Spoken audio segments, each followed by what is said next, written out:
तो आज कल हमने स्टार्ट किया था श्वेताश्वतर उपनिषद, तो देख लेंगे अभी तक हमने इसमें क्या पढ़ लिया है। उसके बाद हम आज की कक्षा स्टार्ट करेंगे। तो हमने इसका सिलेबस के बारे में पढ़ा था। तो हमने सिलेबस में जो अध्याय 2 और अध्याय 6 हमारे हैं, यहाँ पर ध्यान योग की विधि, ध्यान विधि का महत्व, ध्यान के लिए उपयुक्त स्थान, प्राणायाम का क्रम, प्राणायाम की महत्ता और योग सिद्धि के पूर्व लक्षण और योग सिद्धि का महत्व। आज हम 6वां अध्याय भी देखते हैं कितना हम कवर कर पाते हैं। फिर हमने ध्यान विधि का महत्व पढ़ा था। ध्यान विधि का महत्व 3 चीजों से है। एक तो अग्नि के मंथन से, प्राण वायु का निरोध करने से और सोमरस की अधिकता से। 3 चीजें यहाँ पे बताई गई हैं ध्यान विधि के महत्व में। फिर ध्यान योग की विधि में क्या करना है, तो सबसे पहले योग साधक को सिर, ग्रीवा और वक्षस्थल तीनों चीजों को सीधा स्थिर करना है। फिर अपनी संपूर्ण इंद्रियों को मन के द्वारा हृदय में निरोध करना है और फिर ओमकार रूपी नौका से आप इस संपूर्ण भयंकर स्रोतों से पार कर जाएंगे। ऐसा यहाँ पर योग की विधि दी गई है। फिर नेक्स्ट में यहाँ पर प्राणायाम का क्रम दिया गया है। प्राणायाम क्रम में सबसे पहले आहार और विहार करने के लिए यहाँ पर कहा गया है, उससे संपन्न करके प्राणायाम करना है। और प्राणायाम कब तक करना है, जब तक वह क्षीण ना हो जाए तब तक प्राणायाम करना है। और मन को वश में करने के लिए यहाँ पर कहा गया है। फिर है ध्यान के लिए उपयुक्त स्थान। ध्यान के लिए उपयुक्त स्थान में समतल, शुद्ध और कंकड़ अग्नि बालू से रहित यहाँ पर इसे बताया गया है। शब्द जल आश्रय की दृष्टि से अनुकूल होना चाहिए और नेत्रों को पीड़ा ना देने वाला होना चाहिए और गुहा वायु शून्य स्थान होना चाहिए। फिर हमने पढ़ी थी योग सिद्धि के पूर्व लक्षण। तो जो योग साधक है उसके सामने कौन कौन सी चीजें प्रकट होती हैं, उसमें सबसे पहले हो जाएगा आपका निहार, फिर धुआं, फिर अर्क मतलब सूर्य, और फिर वायु, अग्नि, जुगनू, बिजली, स्फटिक मणि और चंद्रमा। इस तरीके की चीजें प्रकट, 9 चीजें प्रकट होंगी यहाँ पर। ठीक है। और फिर उसके बाद हमने योग साधना पंच महाभूत सिद्धि जब हम प्राप्त कर लेते हैं और हमारे अंदर योग अग्नि जागृत हो जाती है, तो उससे हमारे में 3 चीजें होती हैं। उन 3 चीजें हैं, एक तो रोग नहीं होते हैं, वृद्धावस्था नहीं होती और ना आस्मिक मृत्यु प्राप्त होती है। तो आज हमने पढ़ना है योग सिद्धि के लक्षण। इनको यहाँ पर योग प्रवृत्ति भी कहा गया है। यहाँ से भी क्वेश्चन आ रहे हैं, तो इसको हम अच्छे से देख लेंगे। यहीं से पढ़ना है ना? जी मैम। योग सिद्धि के लक्षण तो यहाँ पर बोला गया है, लघुत्वम आरोग्यम, अलोलुप्त्वम, वर्ण प्रसादम, स्वर सौराष्ट्रवम च, गंधम शुभो मूत्र पुरीशम अल्पम, योग प्रबंधी प्रथमा वदंती। तो लघुत्वम, सॉरी टू डिस्टर्ब यू, आप बता देंगे कि हम कौन सा उपनिषद पढ़ रहे हैं एक बारी प्लीज? श्वेताश्वतर उपनिषद, योग उपनिषद है, unit 3, paper 2, unit 3। Okay okay, thank you.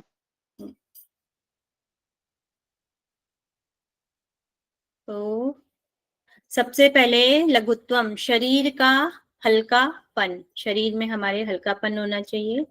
आरोग्यम, किसी प्रकार का रोग ना हो, आरोग्यम। अलोलुप्त्वम, विषयासक्ति निवृत्ति, किसी भी चीज में आसक्ति ना हो, इच्छा ना हो किसी भी चीज की। वर्ण प्रसादम, शारीरिक वर्ण की उज्ज्वलता, हमारे शरीर में है जो उज्ज्वलता आ जानी चाहिए, चमकदार हो जाना चाहिए, इस तरीके से बनाए। स्वर सौराष्ट्रवम, मतलब स्वर की मधुरता, जो हमारा स्वर है वह बहुत ही मीठा मधुर हो जाता है। शुभ गंधम, शरीर से अच्छी गंध आती है, मतलब शरीर सुगंधित हो जाता है।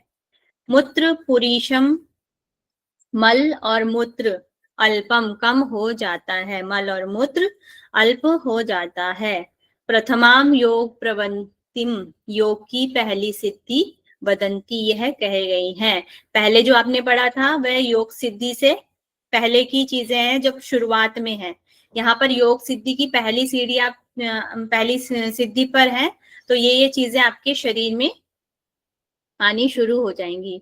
भूतों पर विजय प्राप्त करने वाले योग, भूतों पे मतलब पंचभूतों पे, आकाश, वायु, जल, अग्नि और पृथ्वी पर, जब हम इन चीजों पे विजय प्राप्त कर लेने पर ध्यान योगी में पूर्वोक्त शक्तियों के सिवाय और भी शक्तियां आ जाती हैं। पूर्वक मतलब जो पहले शक्ति बताई गई है, रोग नहीं होगा, मृत्यु नहीं होगी, और एक और चीज क्या थी, जरा, बुढ़ापा नहीं होगा। तो उन शक्तियों के अलावा ये शक्तियां भी आपके शरीर में आ जाती हैं। तो हिंदी में देख लेंगे तो शरीर में लाघवता मतलब शरीर में हल्कापन आ जाएगा, आरोग्यता मतलब किसी प्रकार का रोग नहीं होगा, विषयों में आसक्ति ना होना, अलोलुप्त्वम शारीरिक वर्ण में उज्ज्वलता आ जाएगी, सुंदर हो जाएंगे, स्वर सौराष्ट्र मतलब स्वर में मधुरता आएगी, शुभ गंध का आना शरीर से, मल मूत्र की कमी, और ये सब योग मार्ग की प्रारंभिक सिद्धियां हैं, ऐसा योगी लोग कहते हैं। तो ये हो जाएंगे आपके योग सिद्धि के लक्षण। इनको आपने संस्कृत में भी याद करना है, और ये अगर आप इस श्लोक को अच्छे से लर्न कर सकते हैं तो लर्न कर लीजिए, और नहीं तो ये तो आपको लर्न करने ही करने हैं। लघुत्वम, आरोग्यम, अलोलुप्त्वम, वर्ण प्रसादम, स्वर सौराष्ट्रवम, शुभ गंधम, मूत्र पुरीश अल्पम। क्योंकि यहाँ से क्वेश्चन आ रहे हैं और आपके संस्कृत में ज्यादा क्वेश्चन आ रहे हैं, तो इसलिए आपको संस्कृत भी लर्न करना पड़ेगा। ठीक है, ओके सभी को? जी ma'am.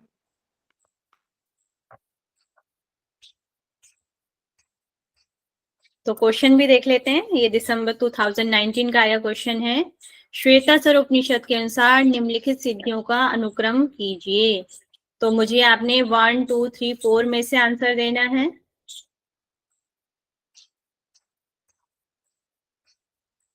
First option. First option अनुक्रम करना है ना। चलो, तो इसका फर्स्ट आंसर है, तो सबसे पहले क्या है आपका, लाघवता, शरीर में हल्कापन आएगा। ए, आरोग्यता, फिर अलोलुप्ता, फिर आ जाएगा आपका सी, वर्ण प्रसादम, फिर सर सौराष्ट्र मतलब स्वर वाणी की मधुरता। ठीक है, इसी में आया हुआ आपका 2023 में भी क्वेश्चन आया है, इसको भी सॉल्व करें। आंसर मुझे 1, 2, 3, 4 में से बताएंगे।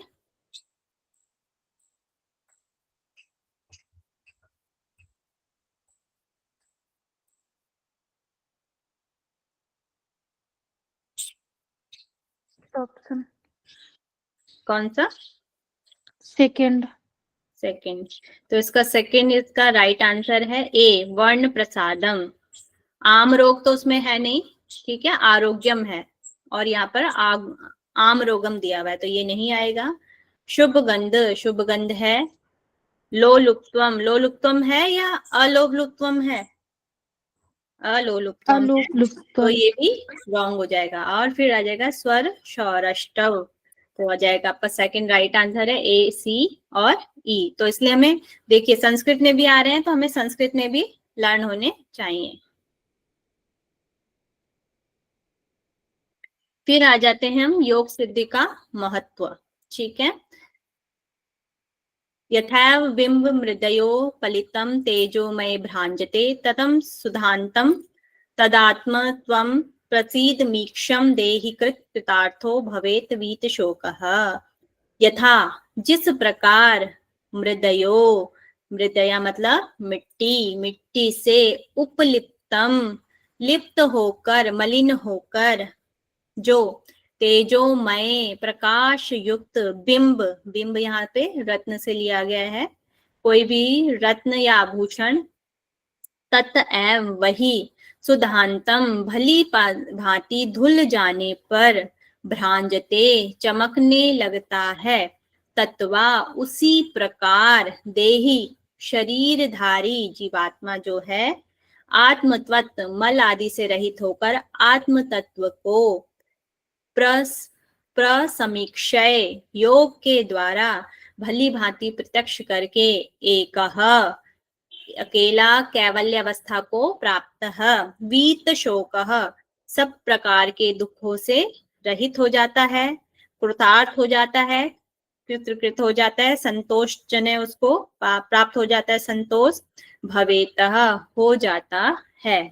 जिस प्रकार मलिन से, मिट्टी से मलिन हुआ रत्न या आभूषण शोधित होकर मतलब शुद्ध होकर या मज कर शोधित होकर प्रकाशमय होकर चमकने लगता है, उसी प्रकार देहधारी जीव आत्म तत्व का साक्षात्कार करके शोका आदि से मुक्त हो जाता है। जो देहधारी हैं, शरीर जो धारी हैं, वह आत्म तत्व का साक्षात्कार कर लेते हैं तो वो शोकादि, शोक और सारी चीजों से मुक्त हो जाते हैं और अदित्य तथा कृतकृत्य हो जाते हैं। ठीक है, सभी चीजें से ऊपर उठ जाते हैं, कृतकृत हो जाता है। जिसका कोई उद्देश्य नहीं हो, सारी चीजें पूरी हो गई हो, उसको कृतकृत्य कहा जाता है या कृतार्थ कहा जाता है। जिसकी सारी चीजें पूरी हो गई, सारा संतोष उसे मिल चुका हो, उसको कहा जाता है। अब जो अगर मिट्टी में रखा हुआ रत्न या आभूषण है तो वो चमकदार होगा या मैला सा होगा, दिखाई देगा, मैला सा होगा। और उसको हम मज देते हैं या कोई भी आभूषण है या कुछ उसको माज देते हैं तो वो क्या होता है, चमकने लग जाता है। उसी प्रकार यहाँ पर उदाहरण दिया गया है, जो हमारा रत्न है वो शरीर से है। जैसे रत्न को माजने के बाद या शोधित करने के बाद वह चमकने लगता है, उसी प्रकार जो ये देह है जब आत्म तत्व का साक्षात्कार कर लेती है तो वह भी ईश्वर को प्राप्त कर लेती है और उसको किसी चीज की प्राप्त करने की इच्छा नहीं रह जाती है या उसको नहीं करना होता है। ठीक है, तो ये आपका योग सिद्धि का महत्व है। ओके है सभी को? जी मैम। डाउट हो तो पूछ लीजिएगा। फिर हम करेंगे योग तत्वज्ञ। तो यदात्म तत्वेन तु ब्रह्म तत्व दीपोपमेहन युक्त प्रपश्यते अजम ध्रुवम सर्व तत्वै विशुद्धिर ज्ञात्वा देवम मुच्यते सर्वपाशः। तू उसके बाद, यदा मतलब जब, युक्त वह योगी, इह मतलब यहाँ, दीपो मेनः दीपक के सदृश्य, दीपो मेहन दीपक के सदृश्य, आत्म तत्वेन आत्म तत्व के द्वारा, ब्रह्म तत्वम यहाँ पे हो गया आत्म तत्व, आत्म तत्व के द्वारा ब्रह्म तत्व को प्रपश्येत भली भांति प्रत्यक्ष रूप से देख लेता है। तदासह उस समय वह, अजम अजन्मा, अजन्मा मतलब जो जन्म ना लेता हो, जिसका जन्म ना हो, ध्रुवम, ध्रुवम मतलब निश्चल, सर्व तत्वै समस्त भावों से, विशुद्धम विशुद्ध हो जाता है, शुद्ध हो जाता है, देवम परम देव परमात्मा को, ज्ञात्वा, ज्ञात्वा मतलब जानकर, सर्व पाशहे सब बंधनों से, मुच्यते सदा के लिए छूट जाता है। यहाँ पर भी एक उदाहरण दिया है, दीपक का उदाहरण यहाँ पर दिया गया है। जब योग साधना से युक्त साधक दीपक के सदृश्य आत्म तत्व के द्वारा ब्रह्म तत्व का साक्षात्कार करता है तो वह अजन्मा, जो जन्म ना ले, निश्चल संपूर्ण तत्वों से, जितने भी तत्व होते हैं उनसे पवित्र उस परमात्मा को जानकर संपूर्ण विकार रूप बंधनों से वह मुक्ति पा लेता है। उसके अंदर कोई भी विकार नहीं रह जाता है और जब उसे परमात्मा का ज्ञान हो जाता है तो वह खुद भी शुद्ध हो जाता है, निश्चल हो जाता है, उसके मन में कोई भी चंचलता नहीं हो जाती है, निश्चल वह हो जाता है। ठीक है, तो इस तरीके से यहाँ पर योग तत्व बताया गया है, दीपक के सदृश्य यहाँ पर बताया गया। ठीक है, ओके है? Yes ma'am. मैम ये सब सारा श्लोक तो याद नहीं करना होगा ना? नहीं, इसको बस एक बार आप देख के जरूर जाइएगा और जो साइड में जहाँ लिखे हैं उनको तो अच्छे से याद करना है, और जो पहले आपने पढ़े थे जब, जैसे पूर्व लक्षण कौन से हैं उनको लर्न करना जरूरी है संस्कृत में। ठीक है, ये वाला और इससे पहले वाला एक बार देख के जाइएगा, क्योंकि कहीं से भी क्वेश्चन आया तो आप उसे टिक कर पाए। ठीक है, और जो ये वाला बताया है इसको जरूर याद करना है, ये वाला है, इससे पहले वाले जो हैं उनको याद करना है। ठीक है, ओके मैम। फिर है तृतीय अध्याय। हमें वैसे सब हमारे उसमें सेकंड और छठा अध्याय है, मगर यहाँ पर तृतीय अध्याय में ईश्वर का स्वरूप बताया गया, ईश्वर का स्वरूप कैसा है, तो इसको इम्पोर्टेंट श्लोक है, इसको हम देख लेंगे। अंगुष्ठ मात्रम पुरुषो अंतरात्मा सदा जनानां हृदय सन्निविष्टः हृदया मनवीशो मनसा अभिक्लिप्तो या एत विदुर्मितास्ते भवन्ति। मतलब कि यहाँ पर जो ईश्वर है उनका जो स्वरूप बताया वह अंगुष्ठ मात्र बताया। अंगुष्ठ आपका अंगूठे, अंगूठे का मात्रा परिणाम वाला यहाँ पर बताया गया। अंगुष्ठ मात्रम, यह अंगुष्ठ मात्र परिणाम वाला अंतरात्मा अंतर्यामी है। पुरुषः, परम पुरुष पुरुषोत्तम है। सदा, सदा मतलब सदा ही, जनानाम, जनानाम मतलब मनुष्यों के, हृदय में, सन्विष्टः सम्यक प्रकार से स्थित है। मनवीशः, मन का स्वामी है। हृदय, निर्मल हृदय को भी बोला गया है। हृदय मतलब निर्मल हृदय। मनसा, मनसा मतलब विशुद्ध मन से। अभिकल्पित, ध्यान में लाया हुआ प्रत्यक्ष होता है। ये एक, इस पर ब्रह्म परमेश्वर को, विदु मतलब जान लेते हैं, वे अमृता अमर हो जाते हैं। भवंती मतलब हो जाते हैं। अंकुष्ट मात्र परिणाम वाले मतलब कि जो हमारे शरीर में ईश्वर का जो परिणाम है या उनका जो मात्रा है वह अंगुष्ठ मात्रा यहाँ पर बताई गई है। जो हमारा अंगूठा है उसकी जितनी बताई गई है। अंतरात्मा सर्वदा मनुष्यों के हृदय में सम्यक रूप से स्थित है। तो हमारे शरीर में ईश्वर कहाँ है? श्वेताक्षरोपनिषद के अनुसार हृदय में। हृदय में। और उसका उसकी परिणाम कितना है? अंगुष्ठ मात्र। अंगुष्ठ मात्र। तो इसको हमें ध्यान में रखना है। निर्मल हृदय एवं मन को वश में कर विशुद्ध मन से ध्यान में लाए हुए पर ब्रह्म को जो जान लेता है वह अमर हो जाते हैं। निर्मल हृदय मतलब शुद्ध हृदय के साथ मन को जो वश में कर लेते हैं और मन को जो शुद्ध कर लेते हैं वह पर ब्रह्म को जान लेते हैं और वह अमर हो जाते हैं। ठीक है, ओके है। Yes ma'am. फिर हम चतुर्ध्याय में दो जो श्लोक है उनको देख लेते हैं। ये भी थोड़े इंपॉर्टेंट श्लोक हैं। तो यहाँ पर द्वार सुपर्णा समान सुयज्जा वृक्ष सखाया परिष्वजाते तयोरयो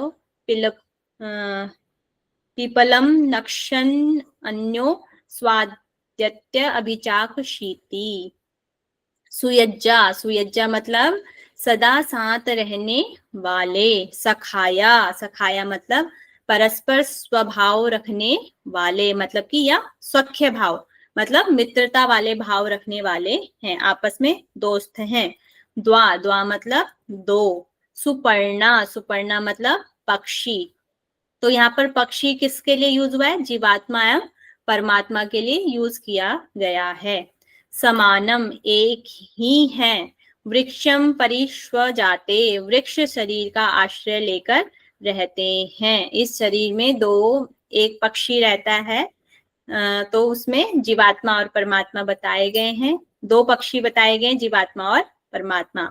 तयो, उन दोनों में से अन्य एक जीवात्मा है। तो पीपलम उस वृक्ष के फलों के, कर्म फलों को स्वादु स्वाद लेकर, अति मतलब खाता है, अन्य मतलब दूसरा जो ईश्वर है, अन्नष्टन उसका उपभोग ना करता हुआ, अभिचाक शीति केवल देखता रहता है। तो यहाँ पर बताया गया है सदा साथ रहने वाले तथा परस्पर सख्य भाव रखने वाले, मित्रता का भाव रखने वाले दो पक्षी, जीवात्मा और परमात्मा, एक ही वृक्ष, वृक्ष मतलब यहाँ पर क्या हो गया? हमारा शरीर, एक ही वृक्ष का आश्रय लेकर रहते हैं। उन दोनों में से एक जीवात्मा तो उस वृक्ष के फलों का, कर्म फलों का स्वाद लेकर खाता है, परंतु दूसरा परमात्मा उनका भोग न करता हुआ केवल देखता रहता है। तो हमारे जो शरीर है, शरीर के अंदर कौन सी दो चीजें हैं? आत्मा और परमात्मा। जीवात्मा और परमात्मा। जीवात्मा क्या करती है? कर्म फलों का भोग करती है, सुख दुख सारी चीजें उसको आती हैं, अपने कर्म फलों का स्वाद लेती है, मतलब अपने कर्म फलों को भोगती है। अच्छे कर्म किए तो वह अच्छे कर्मों को भोगेगी और बुरे कर्म किए तो बुरे कर्मों को भोग करेगी, स्वाद लेकर खाता रहता है। मगर हमारे अंदर जो बैठी जो परमात्मा है वो कुछ करते हैं मैम वो देखते हैं नहीं, हमको। नहीं, देखते वो रहते केवल हैं। देखते रहते हैं, साक्षी भाव से वो देखते रहते हैं हमारे कर्मों को, हम कैसे कर्म कर रहे हैं, वो उसमें कोई भी इंटरफेयर नहीं करते हैं ना। तो जो दूसरे परमात्मा है उनका उपभोग ना करते हुए केवल देखते रहते हैं, साक्षी भाव से बने रहते हैं। ठीक है, तो ये हो गया आपका चतुर्ध्याय का इंपॉर्टेंट श्लोक है, आ सकता है। ओके सभी को? जी मैम। फिर इसमें यहाँ से एक बार क्वेश्चन आया था तो देख लेंगे। ये भी चतुर्ध्याय का है।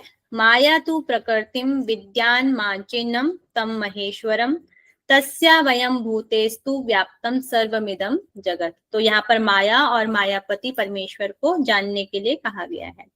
माया तु, तो प्रकृतिम प्रकृति को, विद्यात मतलब समझना चाहिए, तुम, और माइनम मायापति, महेश्वरम महेश को समझना चाहिए, तस्य तू उसी के, अयम वयम भूते अंगभूत कारण काय समुदाय से, इदम यह सर्वम संपूर्ण जगत व्याप्त हो रहा है। इसकी व्याख्या हम देख लेते हैं। इस प्रकरण में जिसका माया के नाम से वर्णन हुआ है वह तो भगवान की शक्ति रूपा प्रकृति यहाँ पर बताई गई है, और उस माया नाम से कही जाने वाली शक्ति रूपा प्रकृति का अधिपति पर ब्रह्म परमात्मा महेश्वर यहाँ पर बताए गए हैं। इस प्रकार इन दोनों को अलग अलग समझना चाहिए। उस परमेश्वर की शक्ति रूपा प्रकृति के ही अंगभूत कारण कार्य समुदाय से यह संपूर्ण जगत व्याप्त हो रहा है। तो यहाँ पर जो है माया और मायापति को दो चीजें यहाँ पर बताई गई हैं। जो प्रकृति है जिससे यह सृष्टि की रचना होती है उसको अलग बताया गया है, और उसको बनाने वाले जो महेश्वर हैं उसको परब्रह्म बताया गया है। यहाँ पर ये दो अलग अलग चीजें यहाँ पर बताई गई हैं, दोनों अलग अलग हैं। परमेश्वर की शक्ति रूपा प्रकृति है जो कारण, मतलब कि इस जो प्रकृति है उसका कारण कार्य समुदाय है, उसको लेने का जो कारण है वहां पे कारण भी है, उसके कार्य भी यहाँ पर बताए गए हैं, और ये संपूर्ण जगत व्याप्त हो रहा है, उससे ही प्रकाशित हो रहा है प्रकृति के माध्यम से। ठीक है, जो परमेश्वर की शक्ति है, यहाँ पर परमेश्वर की शक्ति माया बताई गई है। ठीक है, ओके है।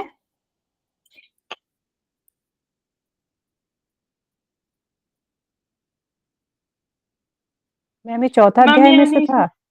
हाँ, चौथे अध्याय में से ये। मैम। कोई कुछ? हाँ जी बोलिए।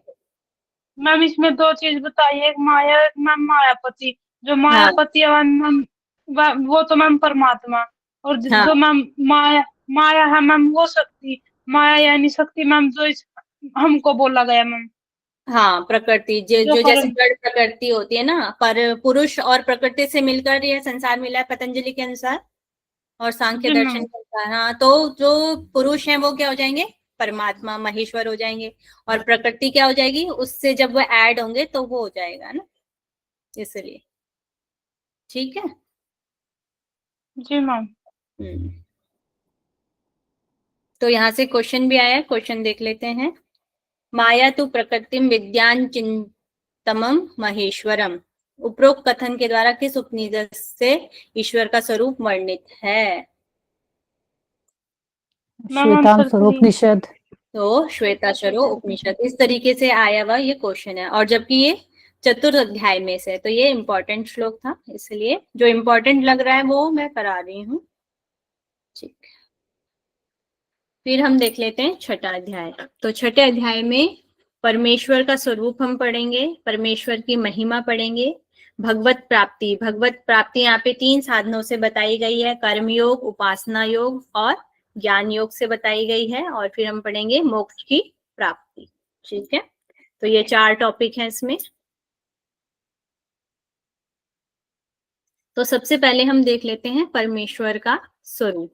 ठीक है, येनावृतम नित्यमिदं हि सर्वज्ञ काल कालो गुणी सर्वविद्य तेनेशितं कर्म विवर्तेः पृथिव्या तेजो अनिलखानि चिंतयम।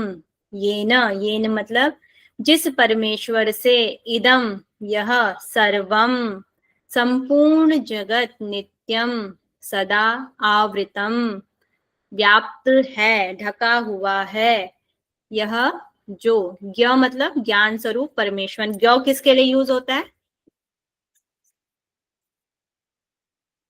ईश्वर के लिए। ज्ञ जो शब्द है वह ईश्वर के लिए यूज होता है।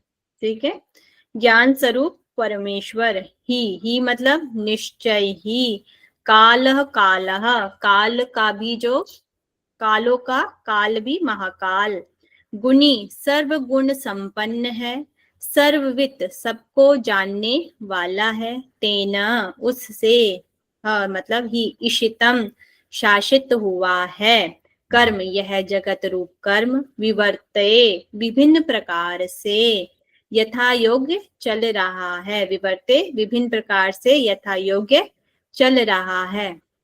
पृथ्व्या अप तेजो, पृथ्वी आप मतलब जल, तेजो तेज मतलब अग्नि, और अनिल अनिल मतलब वायु, ख मतलब आकाश भी उसी से शासित होते हैं। पृथ्वी जल तेज वायु आकाश भी उसी से शासित होते हैं। इस प्रकार चिंतन करना चाहिए, जिसके द्वारा यह समस्त जगत सदैव व्याप्त रहता है, ढका रहता है, उसकी छत्र छाया में रहता है, जो ज्ञान स्वरूप काल का भी जो काल है, जो कालों का भी जो काल है, सर्व गुण संपन्न और सभी गुणों से वह संपन्न है, सर्वज्ञ है, सब कुछ जानने वाला है, सर्वज्ञ सब कुछ जानने वाला है, उसके ही अनुशासन में यह संपूर्ण कर्म चक्र घूम रहा है, मतलब उसी की देखरेख में यह संपूर्ण कर्म चक्र घूम रहा है। पृथ्वी जल तेज वायु और आकाश इन पंच तत्वों का चक्र भी उसी के हाथ में है, ऐसा चिंतन करते रहना चाहिए। तो यहाँ पे 2 चीजें यहाँ पे बताया गया है, यहाँ पर उनकी विशेषता बताई गई है परमेश्वर का। तो परमेश्वर कैसे हैं?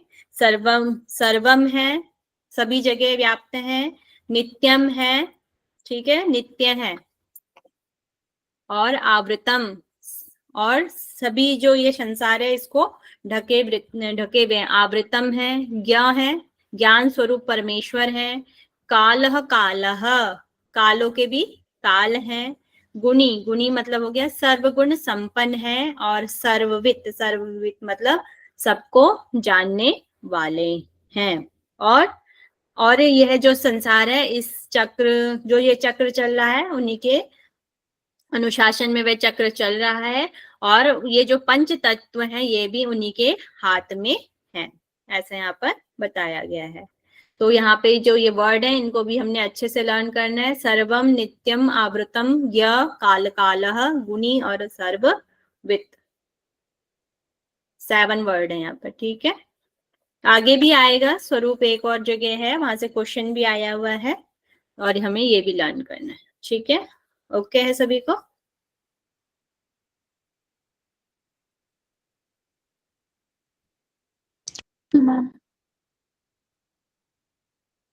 फिर हम यहाँ पर देख लेंगे परमेश्वर की महिमा या जगत की रचना। ठीक है, तो तद कर्म कृत्वा विनिर्वर्त्य भूयस तत्वस्य तत्वेन सम्मेत्य योगम एकेन द्वाभ्याम त्रिभिरष्ट्वार्विवा कालेन चैवात्म गुणेश सूक्ष्मे। तो ये आपके 6ठे अध्याय का 3रा श्लोक है। परमात्मे ही तत् मतलब हो जाएगा उस जड़ तत्वों की रचना रूप कर्म को कृत्वा मतलब करके, विनिर्वर्तय उसका निरीक्षण कर भूय मतलब फिर, तत्वस्य चेतन तत्व का, तत्वेन जड़ मतलब तत्वेन मतलब जड़ तत्व से, योगम संयोग से, समित्वे करा के, वा मतलब अथवा यूं समझिए कि एकेन, एकन मतलब एक, अविद्या से, द्वाभ्याम मतलब दो चीजें हो जाएंगी, द्वाभ्याम मतलब दो, पुण्य और पाप कर्मों से, त्रिभिर, त्रिभिर मतलब हो जाएगा तीन गुणों से, च अष्टभी, आठ प्रकृतियों के साथ, कालेन, काल के साथ, च मतलब तथा, सूक्ष्मे आत्म गुणे हैं, आत्म संबंधी सूक्ष्म गुणों के साथ, एव भी, इस जीवन का संबंध करा के इस जगत की रचना की गई है। तो हम जैसे जगत की रचना है, जो सृष्टि का क्रम है, तो हम कैसे पढ़ते हैं? पतंजलि के अनुसार कैसे पढ़ा हमने, बता सकता है कोई?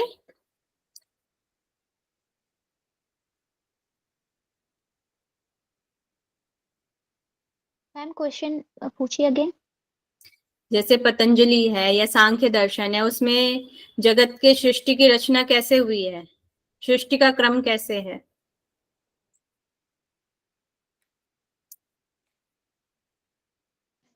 चलिए मैं ही बताती हूँ। आई थिंक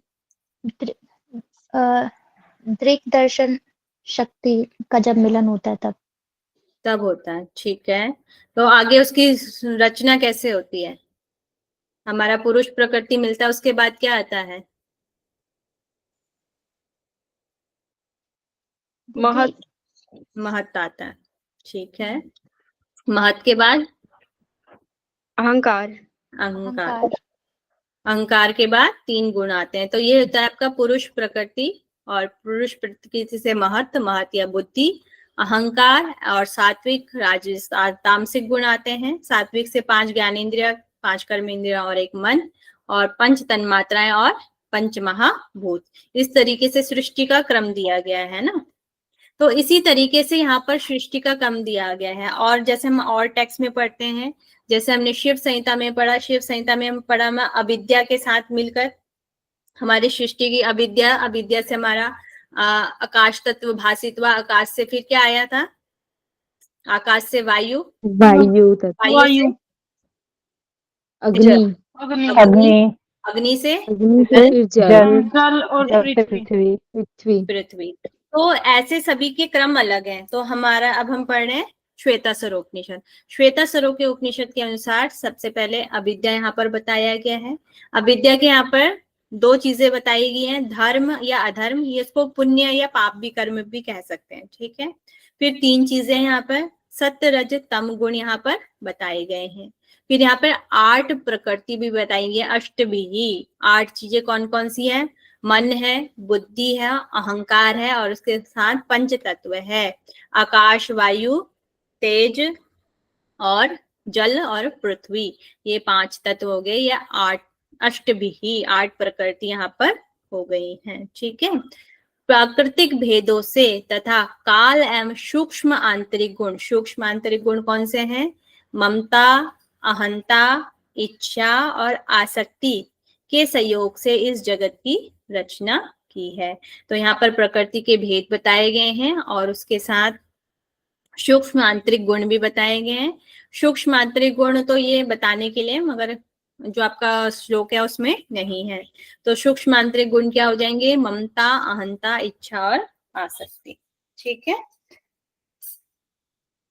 अहंता, अहंता मतलब हो जाएगा घमंड या गर्व, किसी चीज पे अपने पे घमंड करना या गर्व करना, ठीक है। तो ये हो जाएगा आपकी परमेश्वर की रचना या जगत की रचना किस तरीके से हुई है। तो सभी में सृष्टि क्रम अलग अलग है, तो सृष्टि क्रम सबका अलग अलग लर्न करना पड़ेगा, ठीक है ना। ओके सभी को? Yes ma'am.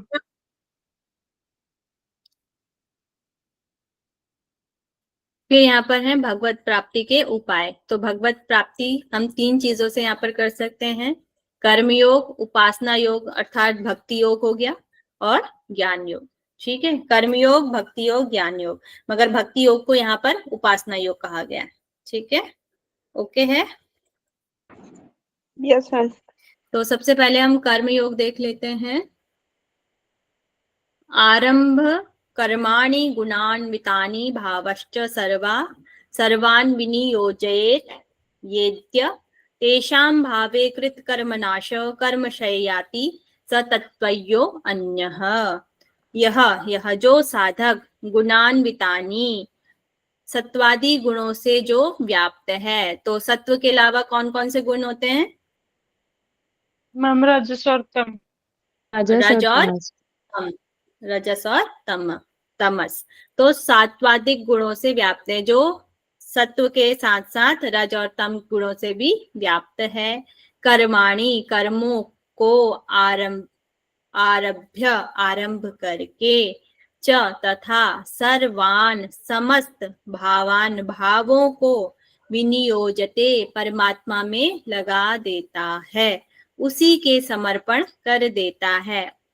तेषाम उन कर्मों का अभाव हो जाने पर उस साधक के कृत कर्म नाश पूर्व संचित कर्म समुदाय का भी सर्वथा नाश हो जाता है।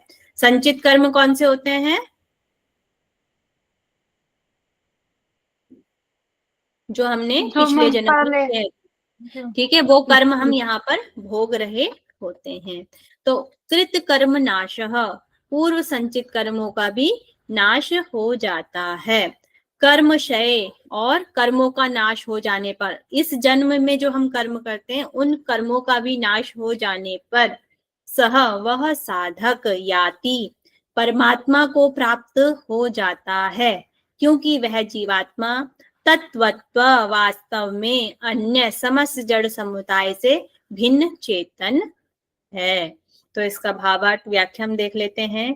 जो साधक सत्वादी गुणों से व्याप्त कर्मों को आरंभ करके, मतलब कि उसमें सत्व की व्यापकता बहुत ज्यादा हो, रजतम थोड़ा सा हो, और वह सत्व गुणों की तरफ बढ़ रहा हो, ठीक है। जो साधक सत्वादी गुणों से व्याप्त कर्मों को आरंभ करके उनको तथा समस्त भावों को परमात्मा में लगा देता है, और जो उसके भाव होते हैं उन सभी भावों को भी परमात्मा में लगा देता है, उसी में समर्पण कर देता है। सभी कर्मों के, जो भी वह कर्म कर रहा है, और उन्हीं कर्मों को भी ईश्वर में लगा देता है, समर्पित कर देता है।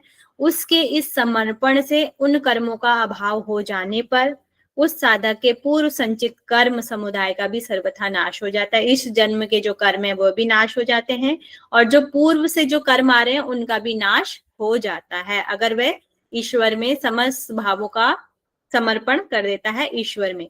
इस प्रकार कर्मों के नाश हो जाने पर वह साधक परमात्मा को प्राप्त हो जाता है, क्योंकि वह जीवात्मा वास्तव में अन्य समस्त जड़ समुदाय से भिन्न चेतन है, ठीक है। क्योंकि वह जीवात्मा, जब वह इस कार्य को कर लेगा तो वह किसके स्वरूप में हो जाएगा, किसके जैसा हो जाएगा?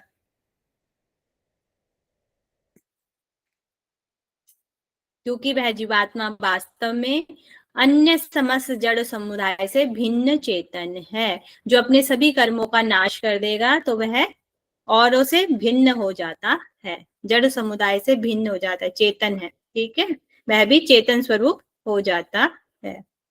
ओके सभी को?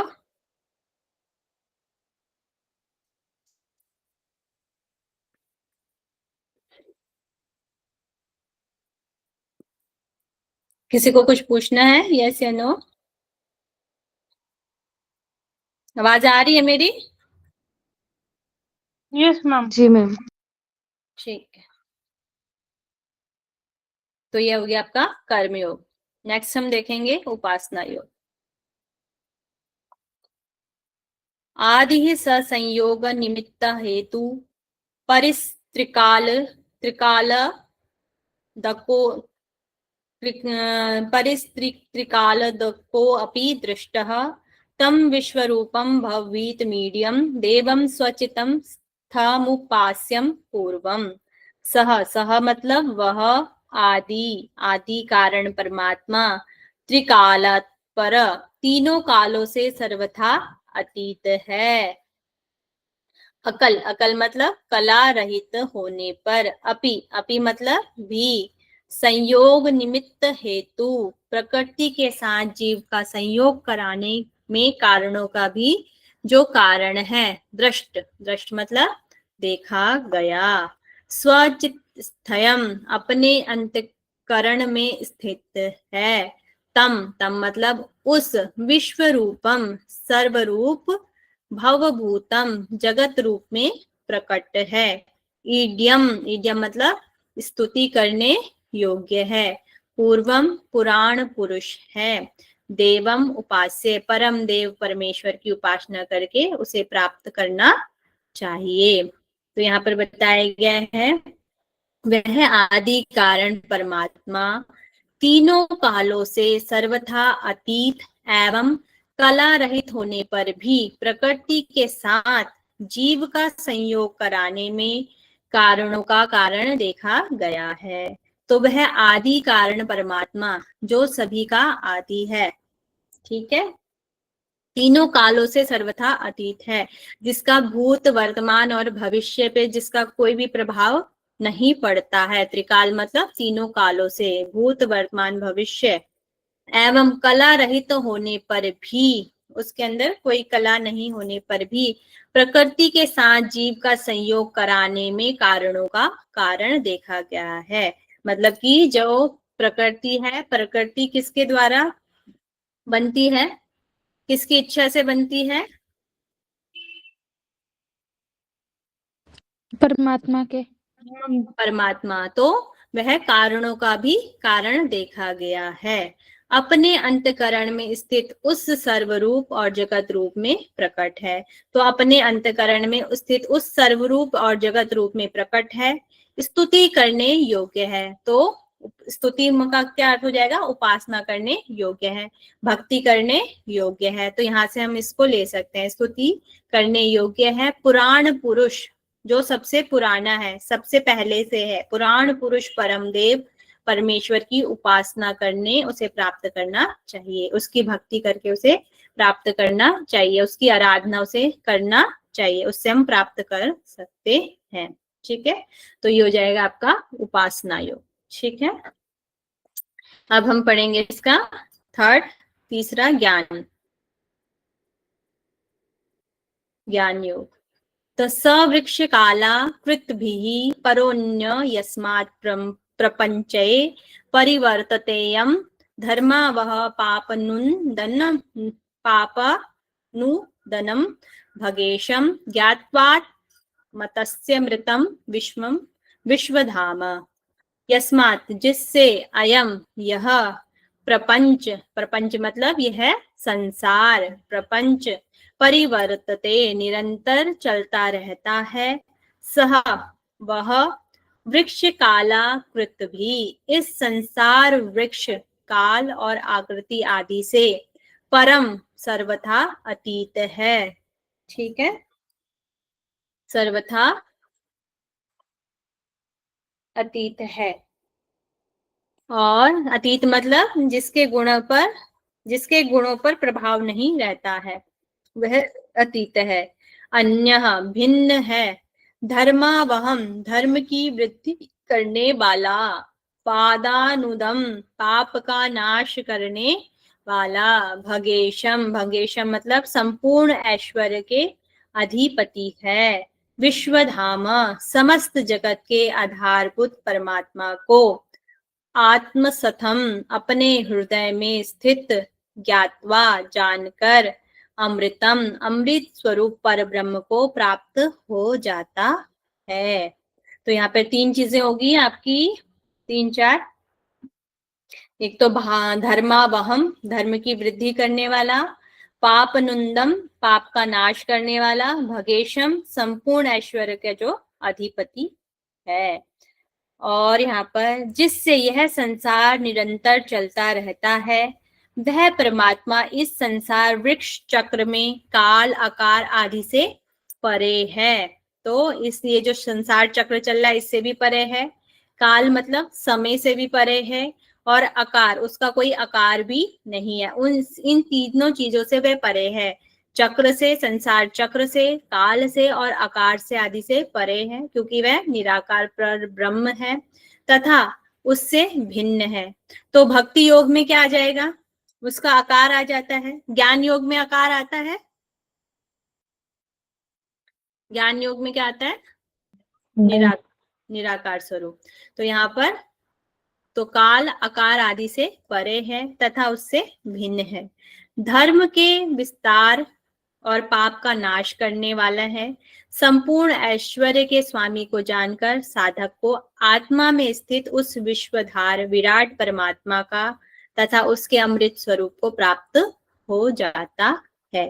तो यहाँ पर निराकार भक्ति करने के लिए, निराकार रूप से ईश्वर की पूजा करने के लिए कहा गया है। निराकार रूप से उसको देखना है और अपने अंदर आत्मा में स्थित उस विश्वाधार, अपने शरीर के अंदर जो हमारी आत्मा विराजमान है वहां पर उसको देखने के लिए कहा गया है। ठीक है, और निराकार रूप में देखने के लिए कहा गया है। 3 चीजों से परे यहाँ पर बताया गया है, वृक्ष से, काल से और आकार से। ठीक है, और कैसा है धर्म? वह है धर्म का विस्तार करने वाला, पाप नंदनम पाप का नाश करने वाला, भगेशम संपूर्ण ऐश्वर्य के अधिपति है। तो ये हो जाएगा आपका ज्ञान योग। ओके सभी को?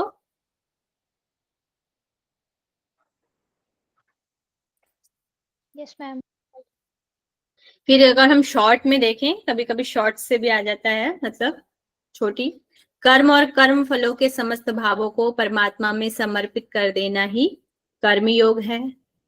उपासना योग हो जाएगा सबका कारण रूप अंतकरण में स्थित विश्वरूप सर्वव्यापक परमात्मा की निरंतर स्तुति करना या स्मरण करना, उनको बार बार याद करना ही उपासना योग है। ज्ञान योग में विश्व जगत के आधारभूत परमात्मा अपने भीतर हृदय में स्थित जानकर परमात्मा का अनुभूत करना ही ज्ञान योग है।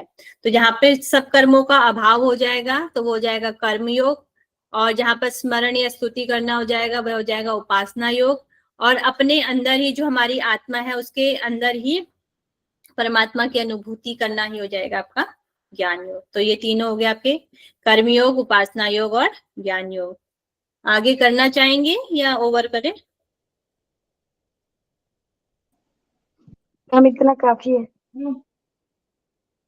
काफी है, क्योंकि अब 4-5 स्लाइड रह गई हैं, तो अभी थोड़ा टाइम तो लगेगा। रह गई हैं, अभी हैं 1 2 3 4, अभी हैं, कल का दिन। ठीक, चलिए। हम इसमें योग तत्वज्ञ बता दीजिए मुझे एक बार। क्या दोबारा रिपीट करें? योग तत्वज्ञ, योग सिद्धि के महत्व के बाद आया था ना?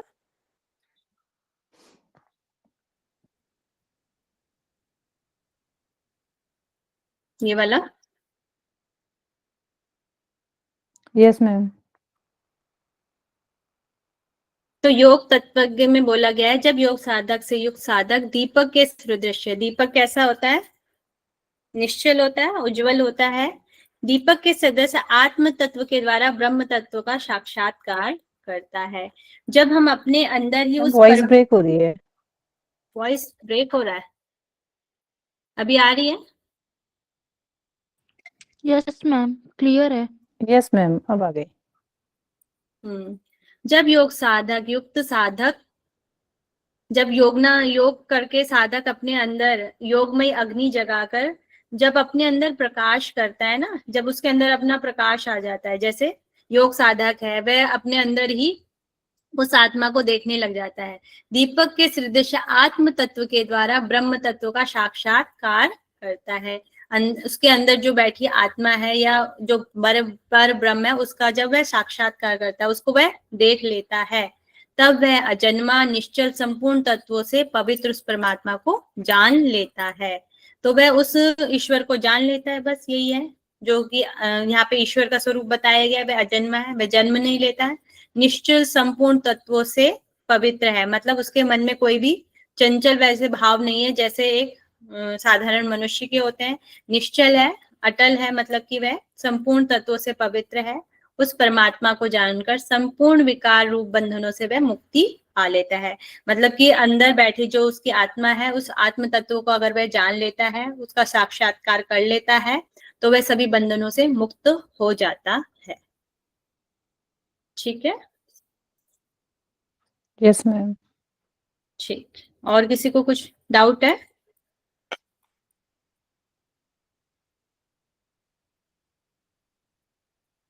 मैम हम्म मैम उसमें बताया था ध्यान योग में उपयोग स्थान बताया था मैम, तो उसमें एक तो मैम शर्करा मैम, कंकड़ अग्नि, और एक मैम बालू, बालू से रहित। मैम ये बालू क्या है? बालू जैसे रेत के साथ क्या आता है? जैसे मकान बनता है तो उसके साथ क्या आता है? बालू आता है ना, उससे थोड़ा रेत से जो मोटा मोटा होता है पदार्थ। मैम जिसमें मूंगफली भूनते हैं, वो तो रेत होता है ना। मैम बालू में भी भूनते और हैं ये मैम। बालू में भी भूनते हैं। यस जैसे मैम। हाँ, जैसे वो रेगिस्तान जैसा रेत जो होता है ना, बालू ऑरेंज ऑरेंज कलर का जैसा जो होता है, उससे लिया जा सकता है। कंकड़ अग्नि और बालू से रहित होना चाहिए। रेतीली भूमि के लिए मना किया गया हो, रेतीली भूमि से भी यहाँ पे हम ले सकते हैं, है ना, जो धंसने वाली भूमि हो उससे भी लिया जा सकता है। मैम बालू जैसे गंगा किनारे जो बालू नहीं होते रेत वगैरह, उन्हीं को बोला गया होगा। हो सकता है। मैम यानी रेत से थोड़ा मोटा हो मैम जो।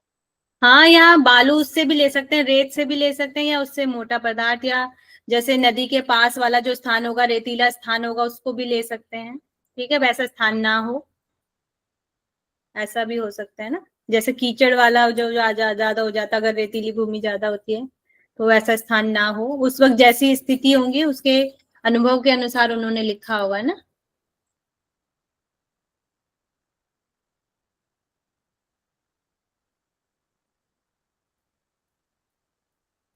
और कोई बालू अगर बता सकता है तो बता दीजिए। मैम घर जब बनता तो वो सीमेंट बालू ये सब यूज होते हैं, वो वो तो वाला भी बताया। बालू। हम हम्म वही बालू लिया गया है। ठीक है। संस्कृत में भी बालू शब्द का वही अर्थ होता है, रेत जिसको हम लोग बोलते हैं, उसी का पर्याय। ठीक है, डाउट क्लियर हो गया सभी को? जी मैम।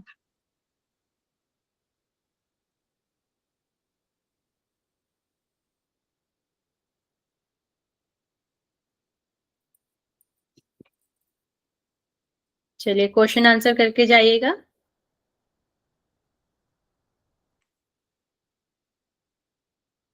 चलिए अब मुझे बताएंगे प्रस्थान त्रयी का मीन्स क्या होता है? मैम मैम चलना प्रस्थान, मैम हम्म जिसमें मैं मैम इसका अर्थ मेन हुआ चलना, इसमें 3 चीजें आ जाती है मैम। हम्म मैम जैसे श्रीमद् भगवत गीता हो गई, ब्रह्म सूत्र और उपनिषद। उपनिषद हो गए। ठीक है, प्रस्थान त्रयी मोक्ष की तरफ जाने वाले 3 मार्ग, तो उसमें सबसे पहले हो जाएगा आपका श्रीमद् भगवत गीता या उपनिषद और न्याय सूत्र। ठीक है, आपने सही बताया है। और वेद के कितने पार्ट हैं? मैम वेद की 4। 4। 4 पार्ट हैं। सबसे लास्ट वाला पार्ट क्या है? अथर्ववेद। उपनिषद। उपनिषद। अच्छा सॉरी। हाँ, वो हो जाएंगे वेद के कितने प्रकार हैं, और यहाँ पे वेद के कितने भाग हैं, पार्ट हैं। ठीक है। और ये उपनिषद, मुक्ति को उपनिषद के अनुसार कितने उपनिषदों की संख्या बताई गई है? 108। 108। योग के कितने उपनिषद हैं? 20। मैम योग के 20 हैं। उपनिषद है। और यजुर्वेद के कितने उपनिषद हमें मिलते हैं, टोटल उपनिषद? 51। 51। 51। यजुर्वेद कितने टाइप का है? 2, 2 मैम। शुक्ल और कृष्ण। शुक्ल और कृष्ण। श्वेताश्वरोपनिषद किस उपनिषद से लिया गया है, किस वेद से लिया गया? सॉरी, कृष्ण यजुर्वेद। कृष्ण यजुर्वेद से लिया गया है। तो इसका आरंभ किससे होता है? श्वेताश्वरोपनिषद का आरंभ किससे होता है? ब्रह्म जिज्ञासा, ब्रह्म जिज्ञासा से आरंभ होता है। तो हम मुझे बताएंगे श्वेताश्वरोपनिषद में कितने अध्याय हैं टोटल? मैम 6। 6 अध्याय हैं। पढ़ने मैम कितने हैं? मैम 2 पढ़ने हैं। 2 पढ़ने। कौन कौन से? मैम दूसरा और छठा। दूसरा और छठा होता है। योग कौन कौन से हैं श्वेताश्वरोपनिषद में? कर्मयोग, ज्ञान योग और कर्मयोग, उपासना, ये तो पढ़ा लेकिन उपासना योग। मानेंगे तो नहीं से, हम्म और ज्ञान योग। ध्यान योग भी है। जो मेन है कर्म योग और ज्ञान योग है, और उपासना योग भी आप ऐड कर लीजिए वैसे, और फिर और ध्यान योग भी है इसमें वर्णन। ठीक है। दो पक्षियों का वर्णन कौन से अध्याय में दिया गया है? तीसरे अध्याय में, चौथे अध्याय में शायद। चौथे अध्याय में। हम्म। यस मैम, चौथे अध्याय में। संसार चक्र का वर्णन हमें कौन से अध्याय में मिलता है?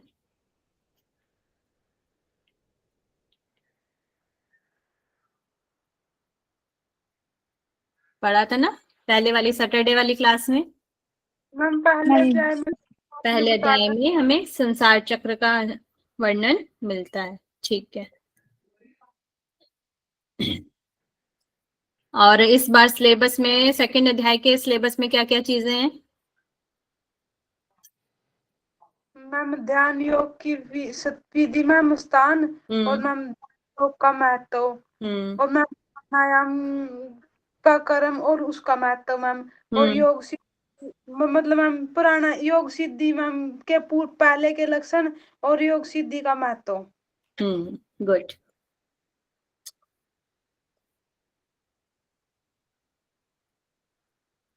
अब ध्यान विधि का महत्व बताएंगे। मन को शुद्ध करने के कितने तरीके बताए गए हैं? मन को शुद्ध करने के कितने तरीके बताए गए हैं? मैम 3। 3 तरीके बताए गए हैं। कौन कौन से 3 बताए गए हैं? मैम अग्नि का मंथन करके, प्राण वायु से, और ये सोमरस का पान करके। सोमरस का पान करके। तो अग्नि का मंथन किसके द्वारा करना है? ओम से। ओंकार के उच्चारण से। और प्राणवायु का निरोध किससे करना है? प्राणायाम। प्राणायाम से। और सोमरस की अधिकता किससे बढ़ानी है? आनंद भाव से। आनंद भाव से। आनंद भाव से बढ़ाने के लिए कहा। ठीक है। ध्यान योग की विधि, सबसे पहले क्या करना है? कोई भी रेज योर हैंड, जिसको पता है वो अपने हैंड को रेज करें। शताक्षी जी बताएं। मैम सबसे पहले अपना सिर, ग्रीवा और वक्षस्थल, इन तीनों को सीधा करके रखना है। तिरु क्या बोला गया मैम? तिरुनत्तम। तिरुनत्तम। ओके। उसके बाद अपने जो इंद्रियां हैं उनको मन के द्वारा निरोध करना है। उसके बाद ओमकार का मतलब उच्चारण, मतलब जो ओमकार रूपी नौका है उसको मतलब ओम से पार करना है। ओके। और फिर मन को हाँ बस इतना ही है। Okay ma'am. ठीक है। प्राणायाम का क्रम बताएंगे। संजना जी आप बता दीजिए। मैम प्राणायाम के क्रम में मैम युक्त आहार विहार के लिए बोला मैम, फिर उसके बाद मैम प्राणायाम को प्राण को मैम सीन करना प्राणायाम से मैम, और फिर सीन करने के बाद मैम सूक्ष्म होने के बाद मैम नाक से रेचक करना। जिस प्रकार मैम घोड़ों को वश में किया जाता है मैम, उसी प्रकार मन को वश में करना है। Very good.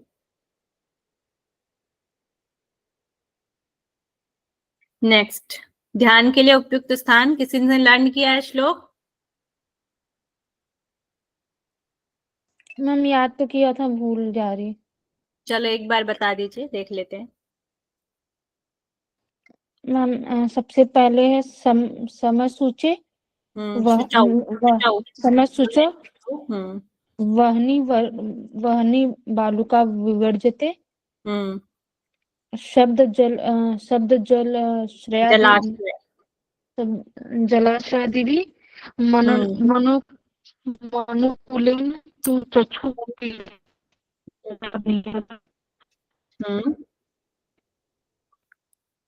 आवाज क्लियर नहीं आ रही आपकी। निवाते क्षणे प्रयुक्त। आवाज कट कट के आ रही है आपकी। मुझे ही आ रही है, सभी को आ रही है? मैम आ ही रही है। तो इसको सभी अच्छे से लर्न करेंगे इस स्थान को, क्योंकि यहाँ से क्वेश्चन आता है संस्कृत में। ठीक है, इसको कल मैं सुनूंगी सभी से, तो इसको कल अच्छे से लर्न करके आइएगा सभी। और योग सिद्धि के पूर्व लक्षण में सबसे पहले क्या दिखाई देता है? मैम कोहरा, कोहरा। और सबसे लास्ट में क्या दिखाई देता है? चंद्रमा, चंद्रमा। और थर्ड नंबर पे क्या दिखाई देता है?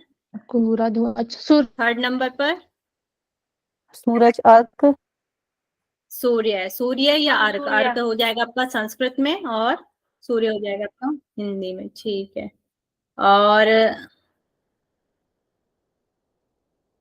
खगोत मतलब क्या होता है? खगोत, मैम आकाश।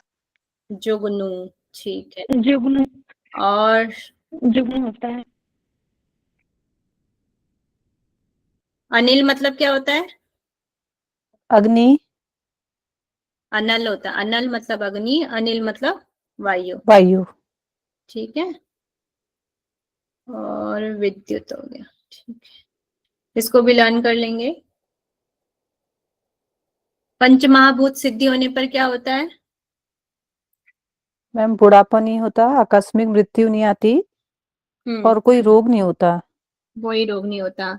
और जब पंचमहाभूत सिद्धि हो जाती है तो हमारे शरीर में क्या एक और चीज बढ़ जाती है?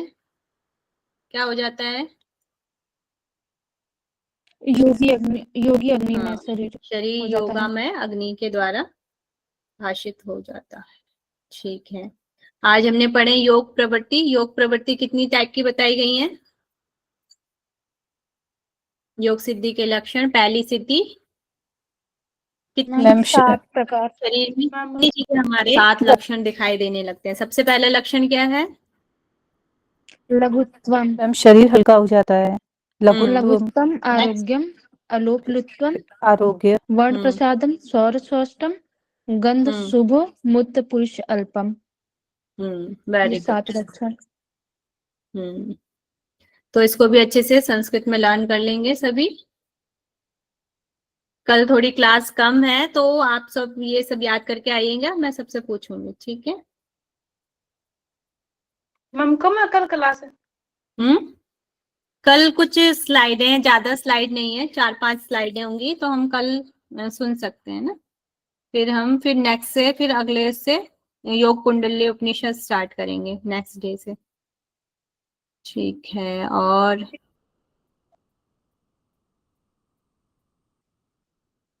शरीर में परमात्मा का स्थान कहाँ पर बताया गया है? मैम हृदय। हृदय में, हृदय में। और उसका परिणाम कितना है? अंगुष्ठ एक मात्र। अंगूठे के बराबर। एक अंगूठे के बराबर है। बराबर। ठीक है। और जो हमारे शरीर में सुपर्णा मतलब क्या होता है? पंछी, पंछी जीवात्मा होता है। परमात्मा।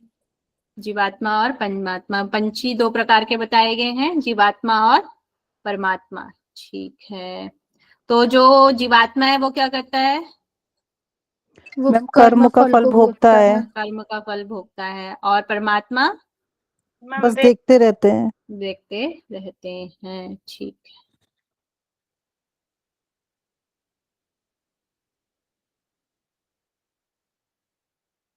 परमेश्वर के स्वरूप में परमेश्वर का स्वरूप कैसा है? मैम जगत में व्याप्त है, हम्म कालों का भी काल है, हम्म सर्वगुण संपन्न है, हम्म सभी जगह व्याप्त है। हम्म और यह जो है कर्म जो है जो चक्र घूम रहा है वो हम्म इन्हीं के द्वारा घूमता है।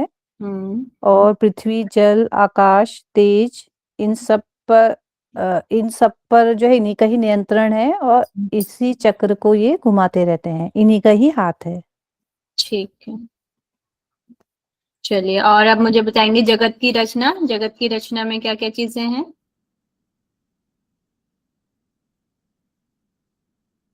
मैम अविद्या, धर्म और अधर्म, 2 और 3 गुण हैं, सत्य रज तम, और 8 प्रकृति हैं, मन बुद्धि अहंकार और पंचतत्व। मतलब पंचतत्व में जो पृथ्वी जल आकाश वायु, ये पंचतत्व में आ जाएंगे। ठीक। चलिए ये फिर हम कल पूछेंगे, भक्ति योग, उपासना, और इसको भी अच्छे से लर्न करके आएंगे। ठीक है।